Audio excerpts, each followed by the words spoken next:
Thank you for downloading this Council on Foreign Relations video. CFR is an independent national membership organization and nonpartisan research center. For more information, please visit us online at cfr.org. Welcome back. Thanks for coming back to see the B team. We appreciate it very much. I'm the aforementioned Bill Nash here at the council. I'm afraid to say my whole title because I might use Paul's. I'm so used to saying it in the past. But I really appreciate you all coming. I kind of want to begin with a couple of thank yous, if you all don't mind. The first is to Les Gelb for hiring me and to Richard Haas for keeping me on. And their leadership throughout this process on the Center for Preventive Action has meant a great deal to me. I bring you greetings from General Vesey. I talked to him over the weekend. He's a troubled man right now because he can no longer stand at attention. And as a result, he's having some knee operations taking place. He's for the last 70 years or so, he's spent much of the day standing at attention and no longer can do that. So he's having some orthopedic work done. But his heart's with us, and his vision and his leadership keeps us all going. And I add my thanks to Patrick Byrne for all the help he's given the center, both not only in his generosity, but also with his wisdom and drive and inspiration. So we appreciate that very much. Well, we're going to talk with this group up here today about what the last 10 years have wrought, and try to assess that as a jumping off point for the next 10. And I'm grateful to be joined by these three gentlemen. Of course, David here to my left, President Emeritus of Carnegie Corporation, is the reason we're all here. Because it was 10 years ago his efforts, along with Cyrus Vance, brought to fruition the Carnegie Commission on the Prevention of Deadly Conflict. Joining us also, Bruce Jentleson from Duke University, where he's a professor of policy studies and political science, and Fenn Osler Hamson, director of the Paterson School of International Affairs, Carleton University in Ottawa. And you have their bios in front of you. I would just tell you, in summation, to these three gentlemen here have written more books than I've read in my life. So I'm truly grateful for being there. And I want to start with David, as we should, in this endeavor. For those of you, just as a quick reminder, if you used your cell phone during the break, I hope you turn it off now. We are on the record, so watch what you say, David. Okay, David, I want to turn to you first and ask you to look at the last 10 years since the publication of the report and reflect on its impact and what you're most pleased with, and give us some hints of things that maybe not as pleased with that have happened in the ensuing 10 years. Sure. Well, this could easily be 10 hours. I mean, if Castro could do a 3-hour speech, I don't see why I can't, but I'll try to keep it to 10 minutes. You can imagine what these 10 years have been like for me. You know, Bill, very, very intensive 10 years. I first have to say the depth of my gratitude to the late Cy Vance, to whom the library of this building is dedicated.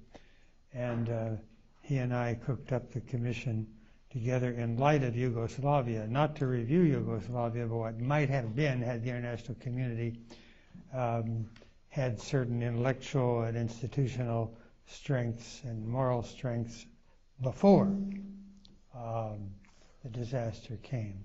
And it was foreseen. It was foreseen, particularly from the time Tito died. But we won't go into that now. There are a lot of interesting things about how it came to be. I want to thank Les Gelb and Richard Haas. Richard was involved very early. You probably don't know this, but he was here, I don't know, as a senior fellow or something, and Les asked him to help draw up the proposal to the Carnegie Corporation. The idea that we had was an activity here that would be more or less in parallel, would do different things, but would be in parallel with the commission. The commission would have a 5-year life, which is long for a commission, but that this might have a 10 or even a 15-year life and might do different things in different ways, but could help to build a constituency of informed people about prevention. That's where the annual meeting that was mentioned earlier came in very handy, and I hope will be revived. The annual meeting was very useful, and I have I'm really impressed and grateful for the quality of the turnout here today. Vance and I, of course, knew that at least some people, probably a lot of people, had one time or another in their lives, however briefly, thought that the prevention of deadly conflict or mass violence or even genocide would be desirable, but would it be feasible? It was a feasibility question to which we addressed ourselves. And in the first meeting of the Commission itself had a 3-year life, and then there was a 2-year follow-up. The first meeting of the Commission was, in my judgment, a total failure. I had asked in my previous correspondence that each member think about some situation he or she had been in and cast the mind back to what might have been done at an earlier stage, or what kind of intellectual, institutional, or moral strengths could have made a big difference. And nobody could do that. It was just so very hard to do it because they'd all been at late stage, like Israel-Palestine. They'd all been involved in conflicts where there had been 20, 30, 40 years of disaster. And to think preventively about that, yes, you can say, well, you can prevent it getting even worse. With Humpty Dumpty smashed to pieces, maybe you can paste a few pieces together, yeah, but that's very hard. By the second meeting, we got going, and by the 3-year period, I think it was a valuable report. We were not looking for sort of genius new ideas. We were rather trying to scan the world and scoop up good ideas worldwide. We were, perhaps more than anything, trying to stimulate interest in prevention, and to the extent possible, to use a public health term, primary prevention. That is, before the disease has occurred.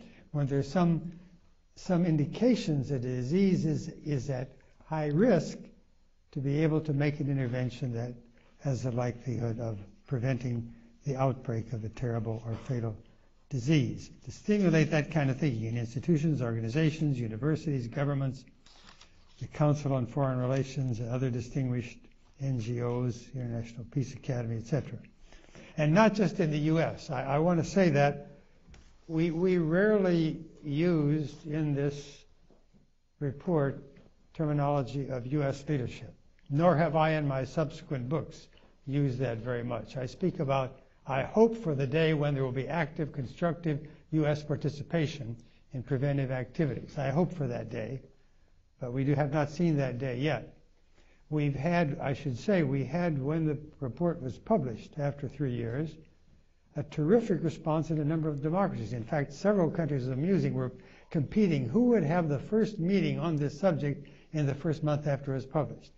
Japan, Britain, Sweden, Norway, Germany. I forget who got in first, but they had very good meetings. I got to some and not to others. Members of the Commission attended. They had their own people from their own country and their own region involved, and that was great that there were democracies showing that kind of interest. And I regret to say, although the initial rollout was in the Clinton White House, that we did not see a continuing interest. I don't want to be partisan. The one person in the administration who was strong and continuing interest was Hillary Clinton, not her husband. So I can't, and what's happened in the intervening years, I don't even want to discuss. But it is painful to me that my own country has not been able to make, shall we say, a large contribution in this field, but European democracies have, and some of the Asian democracies, some of the Latin American democracies.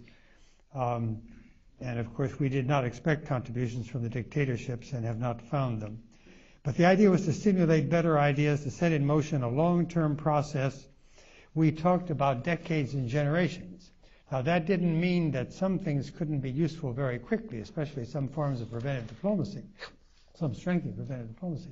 But when we were talking about the more fundamental things, to be blunt, that would make for a decent world, and therefore much less likelihood of mass violence, that would be decades or generations. Now, what was the essence, the summary of key topics of the Commission at its 3-year points? And I want to come back and say there was much more that's happened after that. I won't say better, but certainly building on it, and in some ways better. And I want to tell you about some things that are probably not well known or known to me because I've been more directly involved, that are extremely interesting and do offer an authentic basis for hope. But we dealt with the nature and scope of the problem. We dealt with operational prevention, meaning strategies in the face of crisis. Under that, we dealt with leadership, a comprehensive political military response, resources, transition to host national control, early warning and early response. Preventive diplomacy became, I think, the most important part of the operational prevention, economic measures, and forceful measures, last but not least. So these were subsidiary topics under operational prevention. Then came structural prevention, which in my judgment we did not deal with adequately. For the time it was adequate, but not for now. We had root causes of deadly conflict: security, well-being, justice, and each one was spelled out in fair detail. Those have now grown into the fostering of democracy, the fostering of equitable, and I emphasize equitable, socio-economic development, I emphasize socio, not just economic growth, grown into education for survival, which is a tiny bit of our commission report, constraints on weaponry, where we all knew that there were very good ideas but terrible application, and so we basically didn't deal with it. The protection of human rights through international mechanisms of justice we didn't deal with. A lot of that has developed in large part since the Commission. Some of it was not dealt with by the Commission because commissioners were not very optimistic about it, and some had, I think, unfortunate mistaken conceptions. For example, most of our members from developing countries, by the way, we had scholars, 16 scholars and practitioners of various kinds. 3 or 4 were scholars. Most were from military, diplomatic, or other similar background. A marvelous group of people.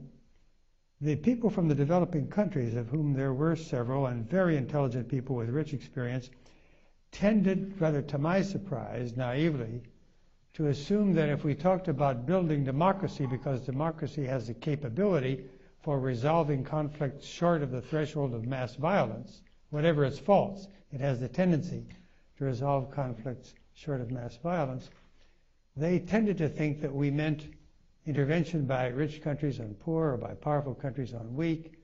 It was long before Iraq, but the model they had in mind was something like Iraq. And the Iraq event has not helped us in this field, although I think we'll get over it.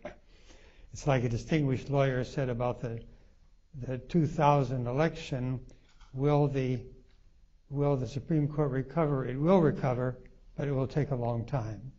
And that seems to be the case with the spreading of democracy. I personally feel it's enormously important, and that much has been learned, both through research and through practice, in fostering ways of spreading democracy not at the point of a gun, because of the fundamental advantages that democracy has in resolving conflicts below the threshold of mass violence, both internally and externally. The principles are similar. I'm not so much talking about the theory of whether established democracies fight with each other. I don't think they do very much. They might occasionally. And I'm not saying that democracies don't get bellicose. What country are we sitting in? But I am saying that overall, the survey research showed most countries want democracy. They don't know exactly what it is. It's vaguely formulated, but they know it's something better than what they've got. That's true in Africa, Latin America, Asia, and it waxes and wanes, of course. But the international community has only been in the last 10 or 15 years learning how to help with no violence or an absolute minimum of violence, help countries to build democratic institutions. David, if we could hold it right there, I'll come back to you in just a moment.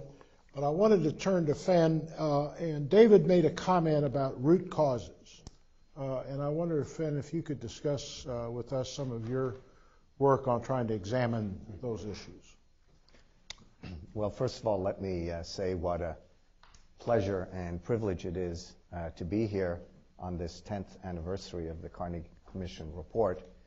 And what I thought would be most useful to do would be to talk about two important concepts that were advanced by the Commission, the concepts of operational prevention, that is to say, what are the things that you can do through preventive diplomacy to prevent the immediate outbreak of conflict.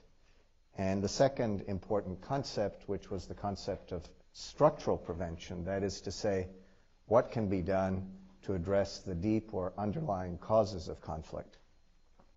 Over the past 10 years, I think it's fair to say the Commission spawned a cottage industry in the Academy, which has devoted an enormous amount of time, energy, resources, and attention to studying both the deep causes of conflict in today's world and also the effectiveness of various kinds of intervention strategies, whether of the structural or the more preventive diplomacy kind. And you can boil it all down, and this is a gross simplification, but you can boil down the findings on structural causes to three main factors. This is going to upset the academics in the audience, but we can do that to have a debate.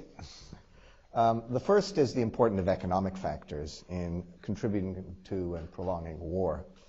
And they come in two varieties: resource scarcities relating to population growth, legacies of land distribution, uneven food distribution, lack of access to fresh water. All are potential sources of conflict.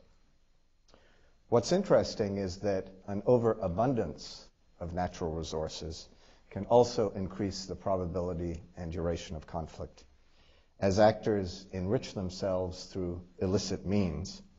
And we see that when they engage in embezzlement of state revenues for oil and mineral exploration, small arms trafficking, mining of conflict diamonds, and so forth.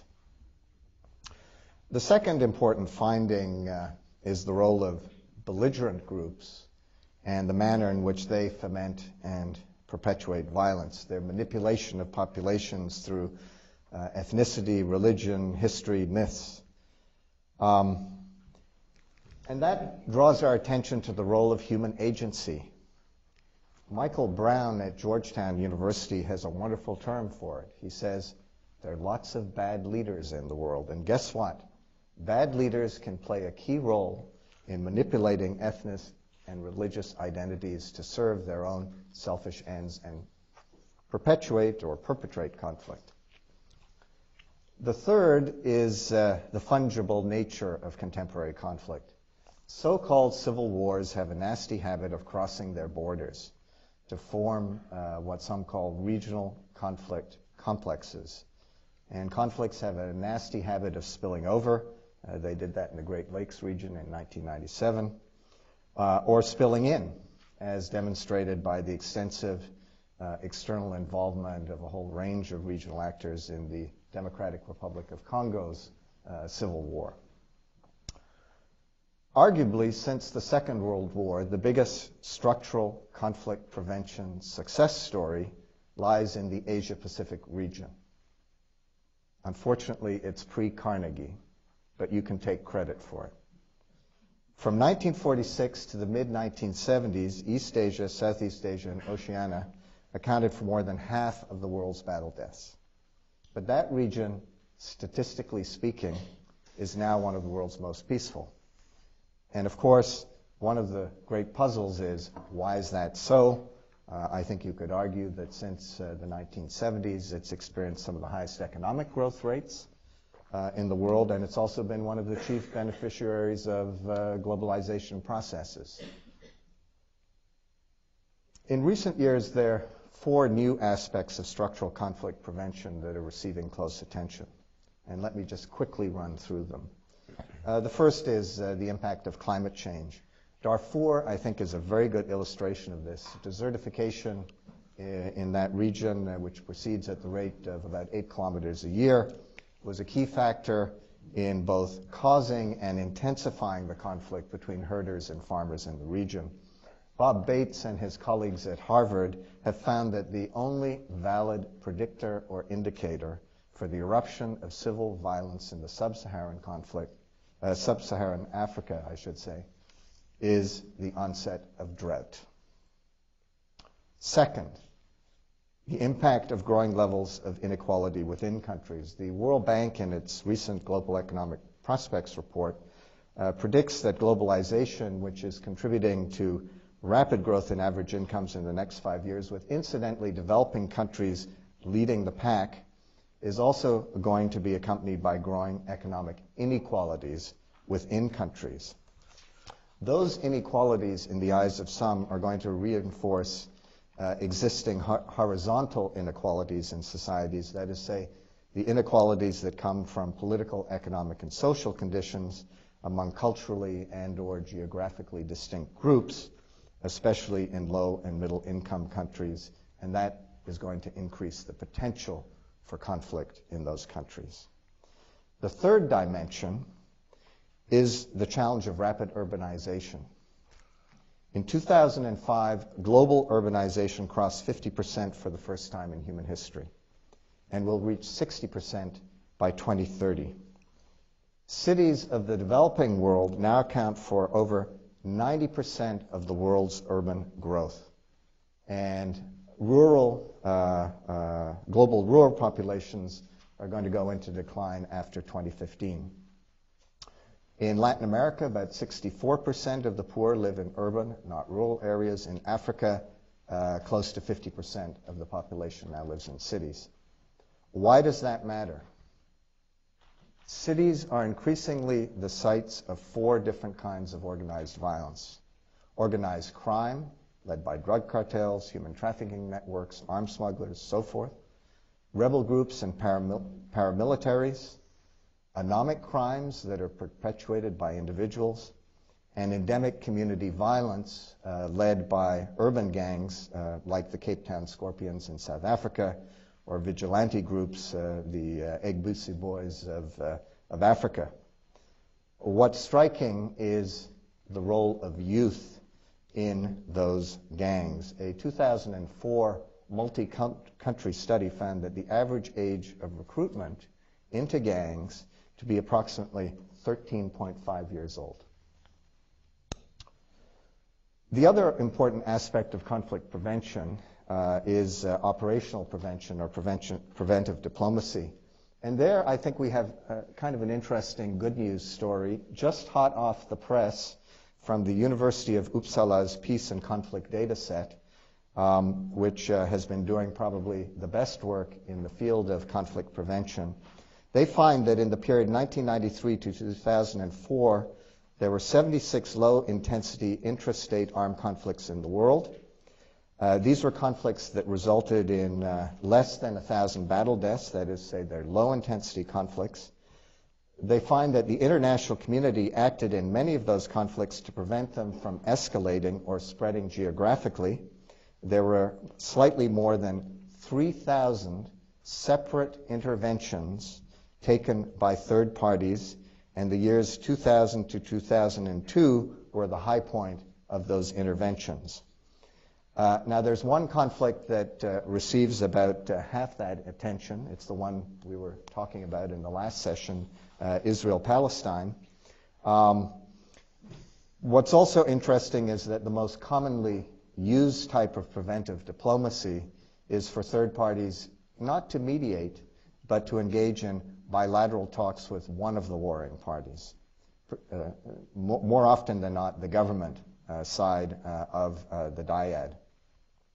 Uppsala finds that many countries, international organizations, regional organizations, are actively engaged in preventive diplomacy, and yes, the U.S. is still doing it, believe it or not. What's also interesting is that regional states are doing it. Egypt and South Africa, Gabon mediating in Congo-Brazzaville, Algeria together with Burkina Faso in Niger, France and India over the territory of Nagaland, And you also find non-governmental organizations, in particular the Geneva-based NGO Center for Humanitarian Dialogue, which has been an active player along with others, mediating in the Aceh conflict in Indonesia. Let me conclude by saying that one of the biggest challenges in conflict prevention is to find ways of making peace settlements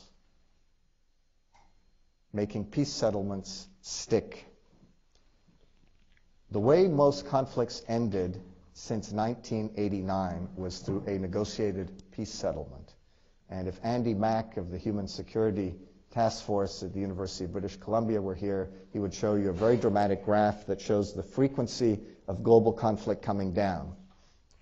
And the reason it comes down is because there were negotiated settlements to those conflicts. That's the good news. The bad news is that, again, if you look at the data in the 1990s, 43% of all conflicts that ended in negotiated settlement started again within 5 years, compared with just 9% of those that ended in a military victory. Well, what does that tell us? It tells us that if you let the parties fight it out and one side wins, you have a much more stable political solution than if the parties negotiate a settlement, because the likelihood of recidivism or the conflict re-erupting is much higher with negotiated settlements. And some would say, well, that lends great credence to Ed Luttwak's controversial thesis, give wars a chance. Let them burn. I think that's something we can talk about. I have some views on that subject. But I think what those statistics underscore is the importance of really thinking about conflict prevention, not just in a pre-conflict context, but also in a post-conflict peace-building context. Now, there's been a huge amount of work, as David mentioned, around how do you do democracy in post-conflict environments? How do you do development in post-conflict environments? How do you do security in post-conflict environments? We still don't know how to get it right. And that really argues for projects of this kind and others to continue to look at the challenges of post-conflict peace building. Thank you. Thank you, Finn. Bruce, you've heard some history, you've heard some cause issues and some data here from a number of folks. How about sharing with us a framework for us to try to come to grips with this last 10 years?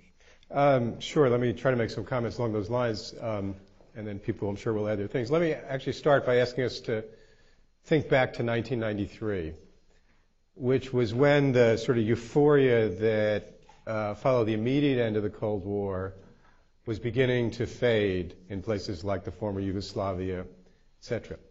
I was serving actually in the State Department on the policy planning staff at the time as special assistant to the director.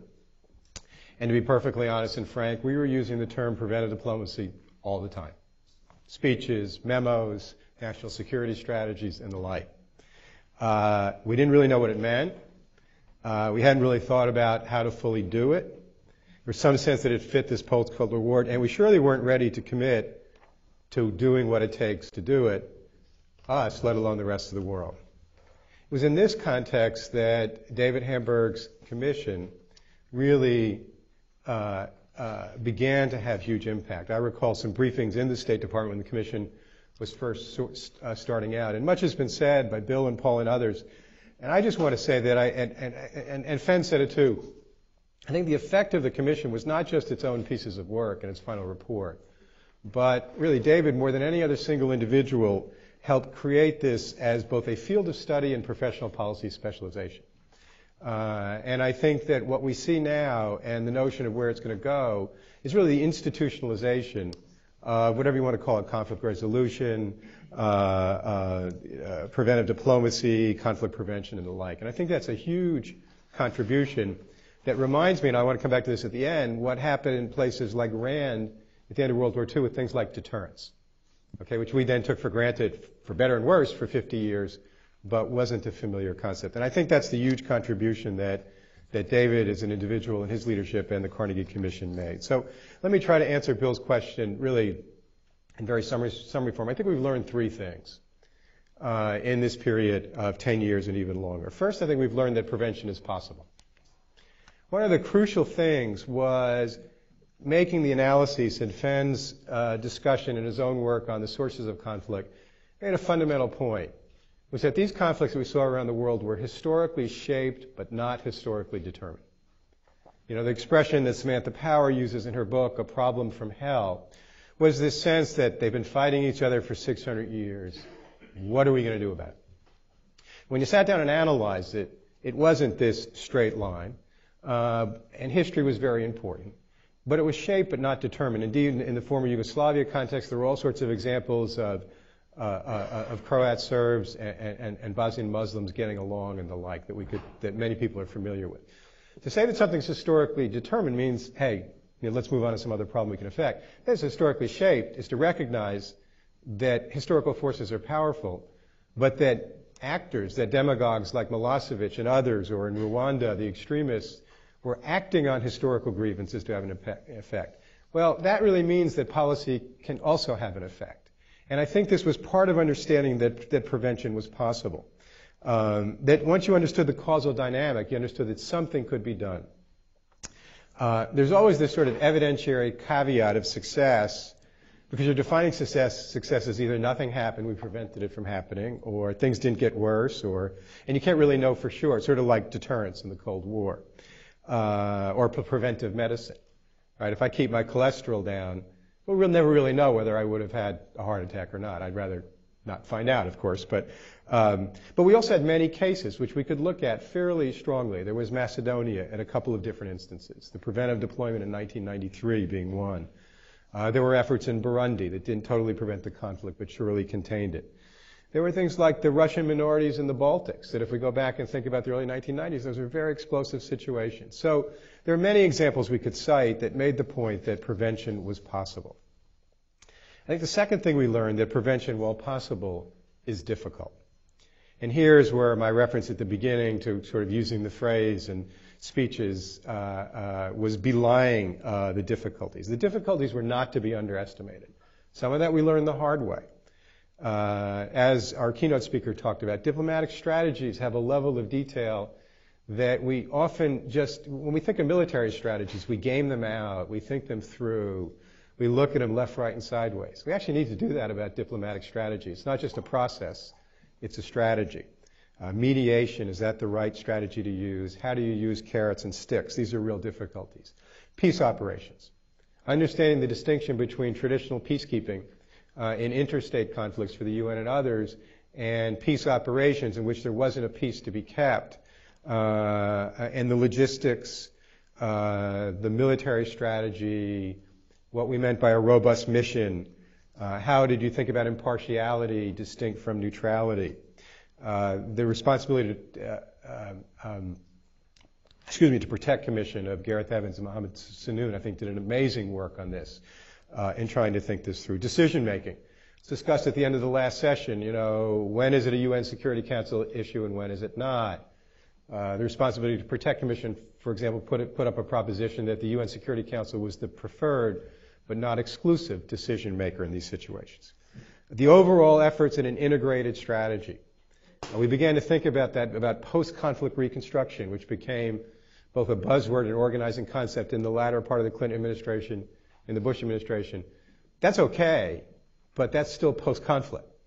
And that shouldn't be the best we could do. That's not prevention. And so it's important to stress that it's not enough to just, sort of do something, at least let's try, let's not just stand it, that you can actually make consequences worse. You can worsen the conflict you get involved with per se. You can have fallout for the next conflict, which I think Somalia did for Rwanda and the like. So we needed to know that it was difficult as well as possible. But I think the third point that we learned, and to me the most important, is that prevention is necessary. And there's many points to be made in this regard, and much has been said by colleagues here and on other occasions about the nature of the world we live in. Richard Haas started us off with that in his opening remarks. Let me just make 3 points along this line. One is there's no such thing as a non-position for the United States or the international community. Okay, when we did the "we don't have a dog in that fight" in the former Yugoslavia, that was a position that the Milosevic's of the world took account of, and it affected their tactics and strategy. It's not to say that Yugoslavia ever would have been perfect little democracy, but there's a difference between deadly conflict and less deadly conflict. There's no non-position for the UN, the US, or others that the strategic and tactical interaction with the parties to the conflict happens. Look at what the Sudanese government is doing today in terms of whether it's really taking seriously the UN Security Council or anybody else. So we can't say to ourselves, terrible thing, it's not our interest. There's no non-position. We have to understand that if we do that, it affects the conflict. It's not neutral. Second is what I think of as the type A, type C problem. There was a tendency as we were trying to figure out this confusing world pre-9/11 particularly to say, look, there's three types of problems in the world. There are the type A problems, emerging problems in Russia, China, the big powers. And then there's the type B, the major regional conflicts, the Middle East, the Korean Peninsula. And then, there's type C, all these little countries out there that are failed states and have conflicts. Isn't it a terrible thing? Well, that's a category that we actually kept Afghanistan in between once when the Soviets got out and 9/11. And if there's an enduring lesson from 9/11, it's that type C problems can have type A effects. And again, I think Richard made the point and others, we can think about that in terms of global pandemics. It's not just terrorism. But we can't make every part of the world a priority, but we don't have the luxury of writing off inherently any part of the world. And the third point, why it's necessary, I think, is, to be very simple. My second point was about interests. Third point is it's the right thing to do. From a humanitarian perspective, from ethics, from man's inhumanity to man. I've sometimes said only semi-facetiously that we should ban the use of the term international community until we genuinely are prepared to go from what we pledged after the Holocaust, never again, and stop having the world beat yet again, genocide after genocide. Because if we can't, we need to be an international community on a whole host of things. Global warming, that my former bosses, Rodriguez has received the Nobel Peace Prize for today in Oslo. There are many things that are about being an international community. But if we can't do it on man's inhumanity to man, it's not clear that we can do it on anything else. And so as we think about this, I guess, for all of the difficulties that we'll talk about in the next panel we'll talk about, I'm reminded of a little bit of a paraphrase and stealing from Churchill in his statement about democracy to say that prevention is probably the worst strategy except for all the others. Very good, Bruce, and thanks to you and thanks to everybody. A little bit of squeeze of time, so I'm going to ask a question to the panel and give you all just a minute or two to kind of try to come to grips with it. Maybe we can follow on to your comments. Fen, you sent us an article Friday, and I think it's your latest article, but it was Friday since you sent it, so maybe you've written another one since. But one particular phrase had certain resonance with me. He said, today's wars are driven by local elites maneuvering to corner as large a share of national complements of power and wealth as possible. And so the question to all three of you is, if that's true, and we can probably have a discussion about that, but this finding the formula, if you will, for the sharing of power and wealth in a country may be a fundamental issue related to preventing conflict.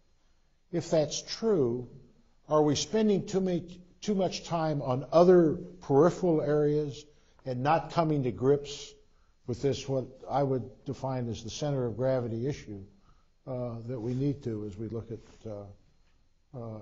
at a wide variety of situations? You wrote it. You talk about it first.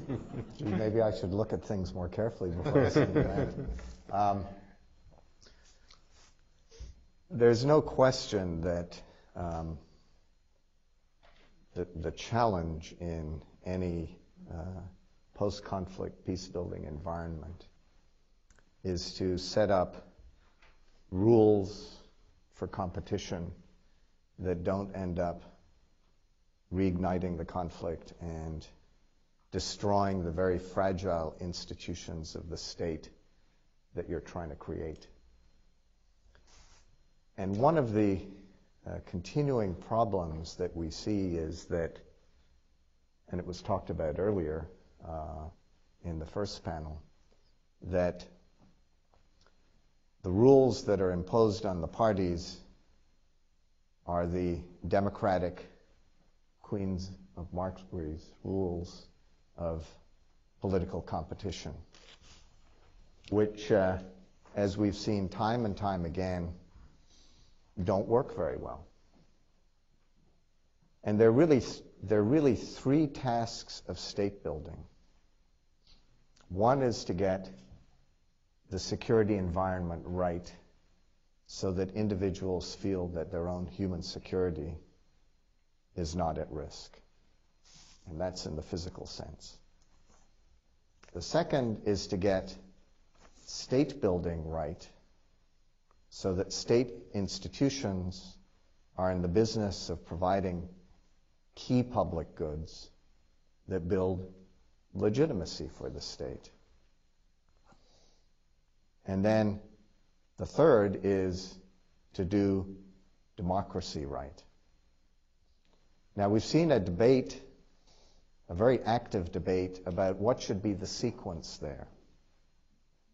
And generally speaking, the conventional wisdom is you do security first. They're the security firsters who say, that's what matters. That's what the third-party intervener should do. And then leave the rest because it will follow and come naturally. Well, there are two striking illustrations recently, Iraq and Afghanistan, where that isn't working. And I think the emerging conventional wisdom is that it's not a sequencing problem, it's a simultaneity problem.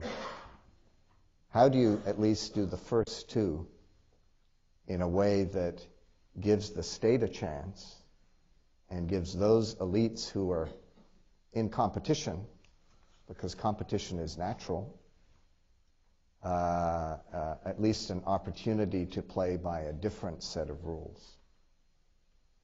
David, the same basic question to you, but push it before the resolution, if you will, or before the intervention. Can outside players, during or better yet, prior to the conflict, have an influence on this power sharing formula? Oh, I think so, without any question. No question at all, and almost everywhere in the world. But I want to mention something that I think is genuinely new, and it follows somewhat from what's been said by both speakers. I mean, Bruce, who made a terrific contribution to his book for the Carnegie Corporation, was magnificent on preventive diplomacy. But he almost said, what we're looking for is a decent world. If we get toward a decent world, the probability of war and genocide and so on will be much less. But I want to say something on the question of who can do what. Who can do what? We really have to think very hard about the current capacities and limitations, both of individual governments and of multilateral organizations. I've devoted a lot of my time in these 10 years, since the first 3 years, first of all, to getting out the publications like Bruce's. We put out 20 books and 50-some papers and try to begin to get around the contours of this very complex subject. And as Ben said, it's sort of a cottage industry, or maybe even a respectable academic and policy-oriented industry of serious people working on prevention. It's very hard, very complex. I've tried to do what I could personally to foster that in a number of universities and NGOs like this one right here. But the most interesting thing that I've had to do, which I doubt if many of you are familiar with, is grows from this concept. I came to the position that most of the tasks we want, like Fen was just talking about, require years to do. They're complex. They require a lot of intellectual and financial and technical and moral commitment, and therefore they must be in some way multilateral. It's unrealistic to think of any single country in most cases as doing what needs to be done, especially if we're talking about the hard cases in prevention, long-term prevention. So therefore, I wanted to see what could be done to strengthen A, the UN, and B, the EU in respect to this subject. And the concept was you need a focal point for prevention. Barney Rubin, who made such a great contribution here, used to say prevention has no address. Who do you go to? Who do you write to if you want to do prevention? And he was right. I think you need a focal point. You need a sort of critical mass in the UN and the EU. I'll just focus on those two because that's where I've worked mostly. Where there is, to the maximum extent possible, the world's knowledge and skill and best practices with respect to prevention of genocide. I went to genocide. As I get older, I take easier problems. First, it was civil war and low intensity prevention, but in recent years, it's been prevention of genocide. Of course, it's all part of one prevention approach. You just keep building and putting on certain twists, but it's one prevention approach. But with respect to prevention of genocide, we now have, as some of you know, a unit that has existed for about 2 years in the UN on a very small scale first and now on a larger scale, headed now by Francis Deng, who is a world-class figure, enormously respected person, very well suited to the task, and building a unit where there will be this critical mass of knowledge, skill, and best practices on preventing genocide. It doesn't mean that they're going to do it. It means that they can stimulate the various departments and agencies of the UN that have strength in this field, and also strengthen some others outside the UN, stimulate others who can make contributions. They will know, to the maximum extent it's humanly possible to know in due course, who can do what. And that is a very fundamental question which we haven't asked enough. Now, in the EU came out of the interest of the European democracies in this subject. The European democracies took to the Carnegie Commission like a duck to water, or whatever the proper cliche would be. Their interest began early and has continued, has been consistent. Sweden, of course, has been the leader, but others have been very important. And so the European democracies basically took me to Javier Solana, and Solana and I began working together in the same way that I'd been working with Kofi Annan. I must pay a tribute to Kofi Annan.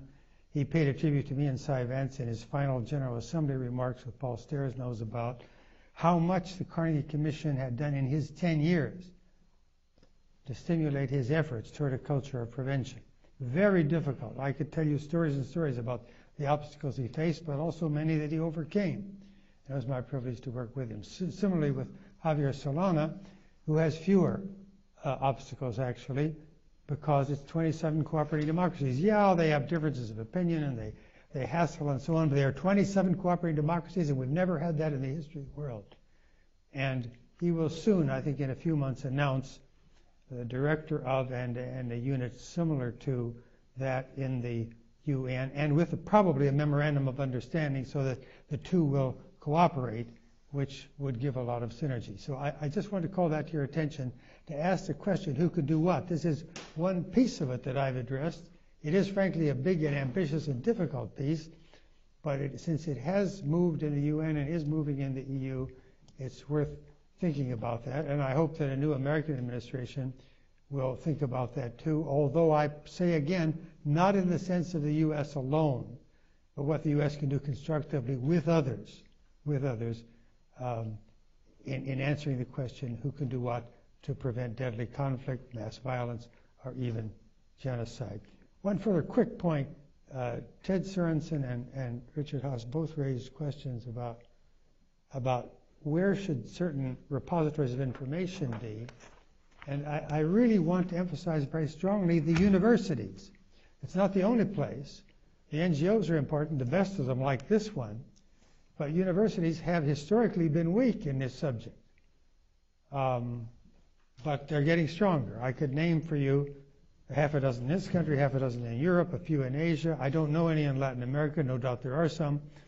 But universities ought to be taking up the whole prevention subject as a major enterprise. Even universities like Berkeley, where there's a very good War and Peace, Peace and Security major, to which I've often lectured, there's nothing explicit until I made a hassle about it on prevention. Just, they didn't think of it. But we've got to think of it, and some universities are, and they're finding that it's fascinating. And they can add greatly to the feasibility of prevention. Great. Thank you, David. Bruce, I'm going to ask you to defer. I'm going to come to you with the first question from the audience. So what we're going to do now, I want to get all of you involved. And I see the microphones are up, so they'll come right in. We'll start right over here, sir. Again, name, affiliation. Thank you. My name is Tony Holmes. I'm the Cyrus Vance Fellow here at the Council, and I work on Africa. I would be most interested in your views on two key constraints to American engagement in conflict prevention. The first is how you develop the political will and sustained engagement and reconcile a 4-year election cycle with the inherent long-term nature of preventing most enduring conflict situations. And the other is, within the United States government, the lack of capacity. There are 6,500 Foreign Service officers in the State Department, about a third of whom do political and economic and development issues. And we heard from Richard Haas and from Terje Roed-Larsen earlier about the lack of repository. I mean, Foreign Service officers essentially get no training in this whatsoever. I mean, we manage diplomatic relations. We're not the equivalent of the British colonial service. So there are inherent impediments to sustained U.S. engagement that really militate against a long-term U.S. approach to conflict prevention. What can we do about these? Okay, well, thank you very much for that question, because that's what I was going to follow up, as Bruce Wells knows, with Bruce. So talk about the politics of all this, and we'll come back to the capacity as well. The political will question is a really good one, because when you read studies, you get into this circular thing, well, we didn't do it because we didn't have political will. We knew even when we knew what to do, and how do you get political will, we don't know. I actually think that it actually undersells the American public. And I think academics, politicians underestimate the American public on this issue. One of my few successful bumper stickers, both in politics and policy and as an academic, was I wrote an article about 20 years ago about how the public then was perceiving the use of force coming out of the so-called Vietnam syndrome. And I called it the pretty prudent public, right? Got my alliteration going and everything. And the argument was the public actually made some differentiation. It was neither knee-jerk on the use of force nor trigger-happy.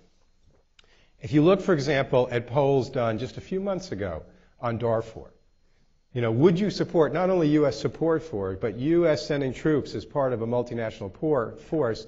You had 55% that said yes. Okay, and it was a coalition that you're finding increasingly on the Darfur issue between, some coming out of sort of the Christian right and some coming out of the liberal human rights groups and stuff. Anita Sharma's here. I know she's working a lot on this issue. It's a hypothetical question. What would happen, when we committed? On the other hand, it doesn't show the rally effect that you always get in public opinion when a president actually supports something. I think the public is pragmatic enough to know that its question will be kind of, what's your strategy? Give me some sense that it's going to work. It's usually, and people aren't asking for the United States to send a lot of troops to these areas, okay? But it is to play a leadership role in some operational ways and other ways. So I actually think that some of the political will is not as problematic as we think it is.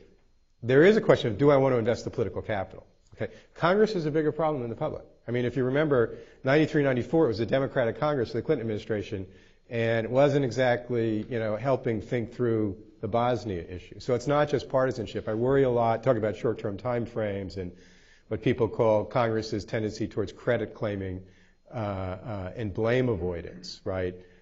So I think it's a problem, but I actually think it's a manageable problem because of the reasons why, the pragmatism of interest combined with the humanitarian appeal.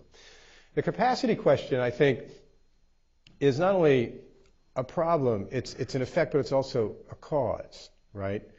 It's the way we choose to organize ourselves. It's the way we choose, to budget.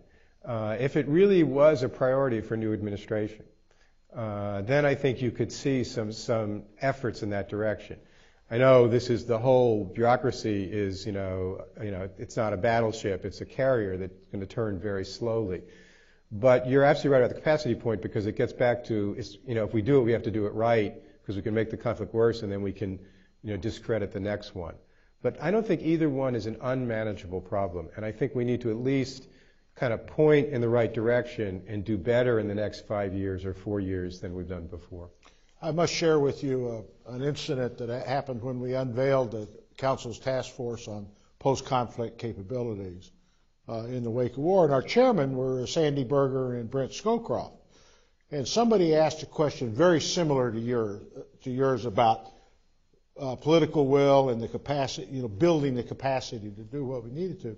And Brent Scowcroft leaned forward, looked the questioner in the eye, and said, "Presidential leadership."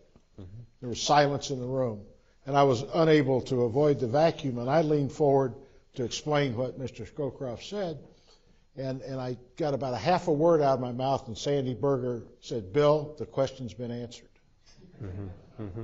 Okay, so it's a leadership issue. Bob DeVecchi, and then we'll come up to Tony. Bob DeVecchi, a former president of the International Rescue Committee, now president emeritus. There's one sector, I think, that has been omitted in conversations, and that is the NGO community and what's happened inside that community in the last 10 years. The extraordinary challenges that have been met by NGOs in the field, often at great personal danger, often at loss of life, and the contacts and relationships that have been forged between government officials, military and civilian, and a professional NGO staff, whether they're health workers or educators or sanitarians or whatever. I think we've, without realizing it and without giving it appropriate recognition, have developed a pretty good response mechanism and a cadre of younger people for whom this is the natural, this is what they want to spend their lives doing. And I think for august organizations like the Council and so on should recognize that their future, there's a whole cadre, as I say, of young people who are making a dedication of their lives. New programs in graduate schools, in colleges, new scholarship opportunities, young people coming out of the military for whom their experience has been life-changing. I'm a bit of an evangelist on this because this is what happened to me 25 or 30 years ago. And I would hope that those of you who are in responsible positions, particularly in government or in the academic community, would recognize that the younger generation who are anxious to be involved in these issues need to be recognized and need to be encouraged to do so. I think Bob answered his question as well, but provide a comment, would you? Well, it relates to the political will question. I think during the work of the commission, we had several powerful commissioners who were always banging on the table about political will. They were typically non-American, banging on the lack of American presidential will. And I must say, Jane Hall-Luton and I got a little bit irritated with that. But we used to say there are some leaders, American presidents or others, who have the capacity to build a case for a particular important issue in the way Gore is doing, has done, and is doing for global warming, and provide political will for leadership to build a constituency behind them. On the other hand, it seemed to Jane and me that more often what you needed was a constituency first, and the leader could run around and get in front of the constituency and say, I'm here, I'm leading, I'm providing your political will. Now there, in a forthcoming book, by the way, Preventing Genocide, March, I put the big load on the NGO for weapons. I say that the NGOs, aside from the landmine issues, in recent years have not done nearly enough on weapons. As the world is covered wall to wall with weapons, that we really need a worldwide NGO movement relating the more analytical NGOs with the more advocacy NGOs in a strength that I think could be very powerful, and at least in some democracies could provide the constituency for which the leader could run around in front and provide the political will. Tony.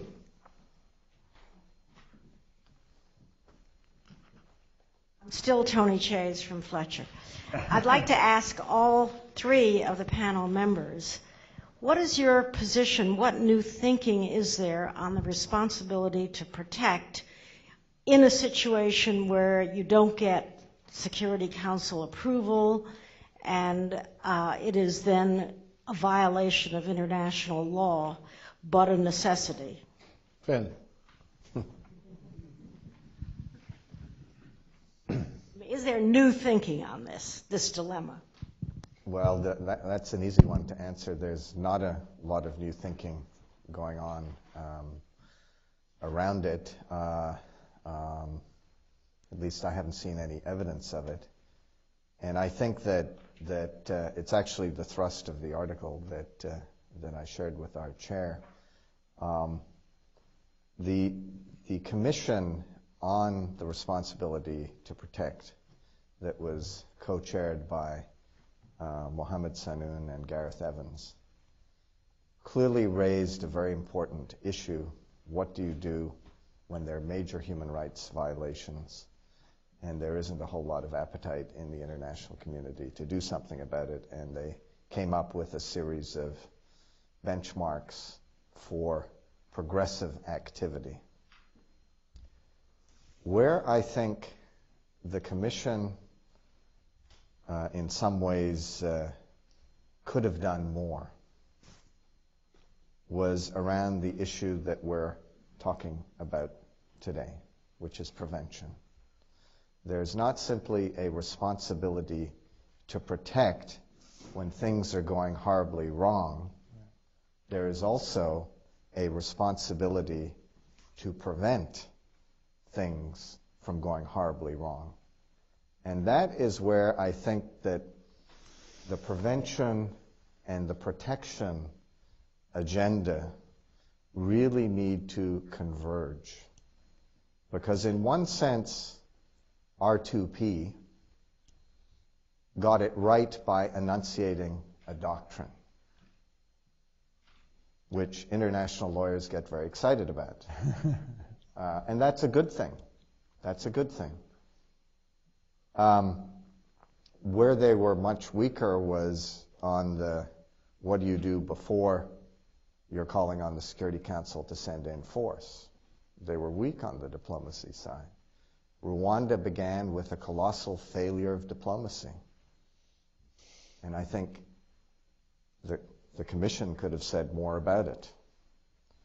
I think where Carnegie, in the next 10 years, needs to really do some serious work is, how do we get a new set of normative principles and frameworks around the obligation and responsibility to prevent? This point was brought home to me when I had a conversation with Jan Eliasson some months ago. It was not too long after he'd been appointed as the SR for Sudan. And he said it was an enormously frustrating exercise because, as he put it, he had a great metaphor. He said, there's not a whole lot you can do as a firefighter after the house has burned down. And that is true. And so I think that the R2P, it really should be an R2PP agenda, prevention and protection. And that is where we need to do some serious thinking. Part of it is obviously in a bureaucratic context, organizational context, but bureaucracies change and you can rearrange chairs and appoint special people, but unless there's a normative culture and a legal culture around prevention, I don't think we're going to get a lot of traction on this issue. Okay. Bruce, you wanted to add something? I would just add to that in response to your question, just 2 quick points. One, I think, is sort of what's really starting, I think, to come about is the mainstreaming of prevention into broader strategic thinking. And Paul's been thinking about this a lot as he's taken on this new role. I mean, for example, we talk about deterrence being a Cold War doctrine. Well, deterrence has existed throughout history. We need to figure out how to make deterrence, fit the nature of threats and challenges in the post-Cold War world. And so I think when it comes to prevention, not only are some of the structural prevention aspects that were in the report and that Fenn said from preventing environmental degradation and the like necessary to deal with, but I think there has to be a deterrent component because the Milosevic's of the world make cost-benefit calculations in their own way. And that gets into some areas that go back before we're actually looking at, Kosovo was defined as reasonable success because we stopped the killing from getting worse, but we didn't prevent it. And so that's part of it. I think the other part, I think, is the sovereignty issue. And I think this is a crucial issue globally. The notion of sovereignty In Sudan we constantly hear it. We heard it at the EU-African summit the other day, even defending people like Mugabe. If you think about the issues we face, whether it's challenge inspections for nonproliferation, public health pandemics, or you can't come into my country to prevent me from killing my people without my permission. I think that we've been wrestling with this notion of rights, sovereignty as the rights of states versus the responsibilities. And that's what R2P and others tried to get. I think it's one of the most seminal questions of this era. And frankly, I think post-Iraq it's even harder for the United States to make an argument on this, realistically. But I also think it's sort of a cover that so many leaders hide behind. And there was a statement from Kofi Annan at Ditchley once where he said, the UN Charter was made in the name of the peoples of the world, not the states. And so I think at a normative, legal, and political issue, and we see that in a lot of places that we think about prevention broadly, this question of how we think about sovereignty is really central. I'm going to take 1, 2, and Mr. Sorensen will ask the last question, but we're going to take all three at once, so we can then wrap up with the last comment. Ever since Fenn made the comment, I've been thinking of this gleeful headline on Fox Television, which would say, the Center for Preventive Action in a Symposium on the Future of Conflict Prevention concludes, give war a chance. But I'd like to sort of, in terms of the hierarchy of the conflicts that in the previous I would precisely put that even though if 9% of those where the war settled the issue did not occur, do not apply to some of the largest conflicts, whether they are in the Middle East or Afghanistan or anywhere else where one would say there is no military solution. Would you agree with that? Hey, Fruit? So my question is that people do things when it benefits them. And it appears to me that there is not enough effort made, let us say in the United States, to get the message across why prevention, protection is a benefit. Reminds me, Ambassador Talbot, Phil Talbot just wrote a book about being in India at the partition, and a quote of Winston Churchill when he was asked why could he get the Indian Muslims and the Indian Hindus together. He said, why? If we get them together, we'll leave faster. Okay, hand it to Mr. Sorensen, please. Ted, stay right there. All right, thank you. Stay right there. There's your microphone. Well, I'm still Ted Sorensen of Paul Weiss. I want to add another, I can play alliteration too. I want to add another P to your list, and that's provocation. But I want to ask David, who's my guru on this subject, and the other panelists, without a crystal ball or omnipotence or omniscience, how does one distinguish one from the other in advance? I ask this because just last week, in a speaking engagement, I complained about the Bush plan to move military installations under the guise of a missile shield, in which I don't have a lot of technical confidence, into Central Europe. And in the Q&A period, a gentleman from that region rose and chastised me for complaining about it, because he said having a U.S. military installation of any kind in that bridge that's been trampled on by both the Russians and the Germans too many times, having a U.S. military installation there would prevent any of their neighbors from trampling in. So what I thought was a provocation, he thought was prevention. Okay, very good. We're really very short on time. I'm going to ask our very precise answers, about 60 seconds each. We'll start inverse order. So we'll begin with Bruce, and then we'll go to Finn, and then David, you're going to... Well, hopefully we'll cover all three questions between us. But pick one. On the not enough effort made, I think I like the way you phrase that, because it comes back to the earlier point about presidential leadership that Bill made. It's not that it wouldn't happen if the effort was made. It's that not enough effort is made.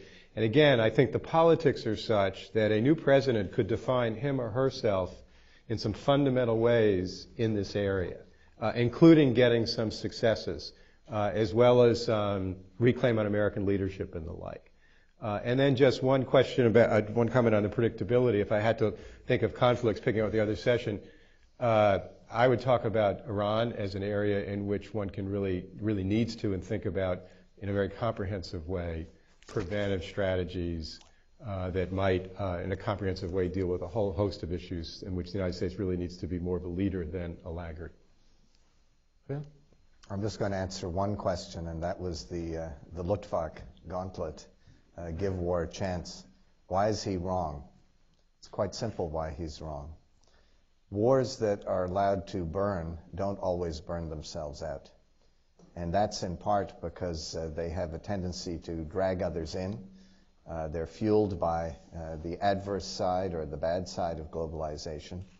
The parties also wrongly feel that they have escalation control in those kinds of conflicts, and they miscalculate.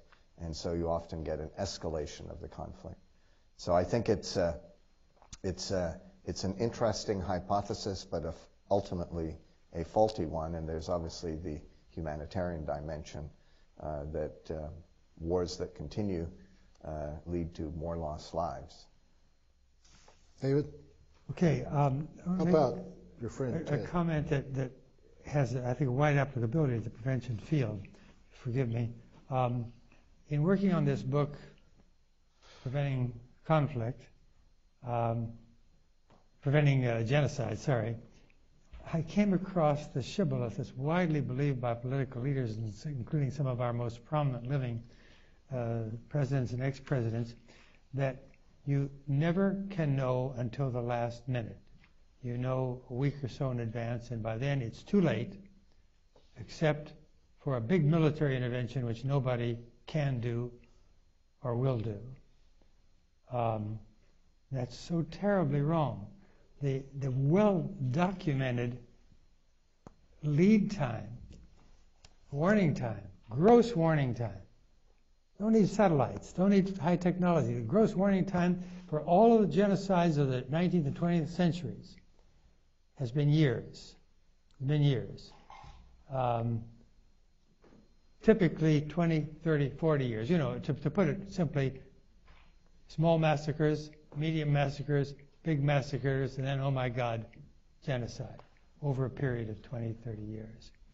And the second thing is what to do about it. And it was discussed before, and a very important point that you made, where do we have the resources? Now, I'm trying to push this in the UN and the EU with some at least early success.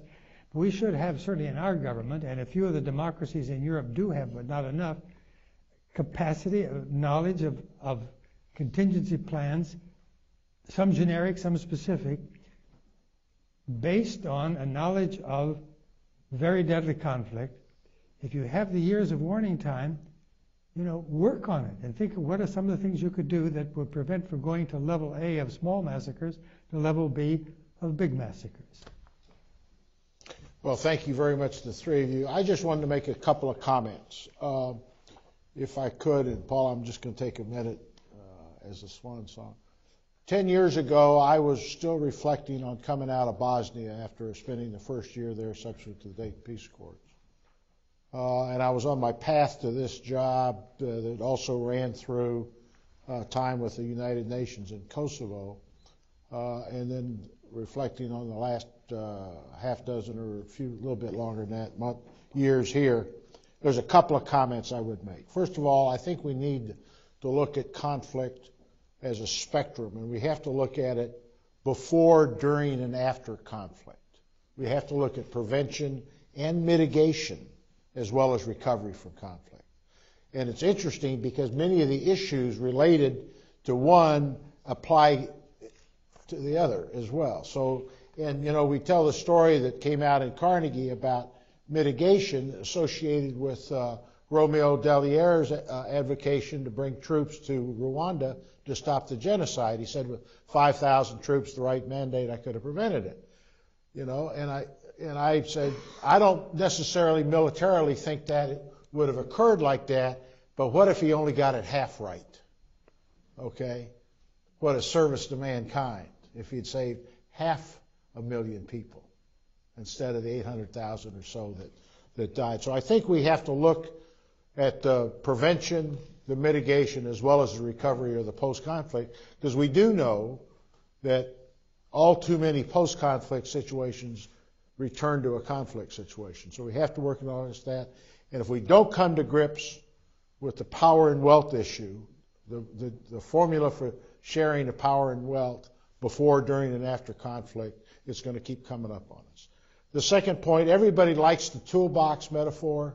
I would offer to you to think about an artist's palette with plenty of tubes of paint, plenty of brushes, some broad, some narrow, and don't forget the rags and the turpentine. Okay.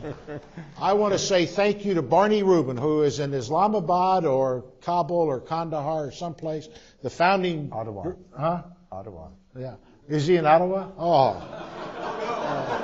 So much.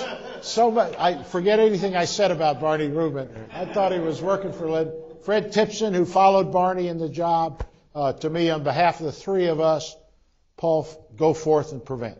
Thank you very much.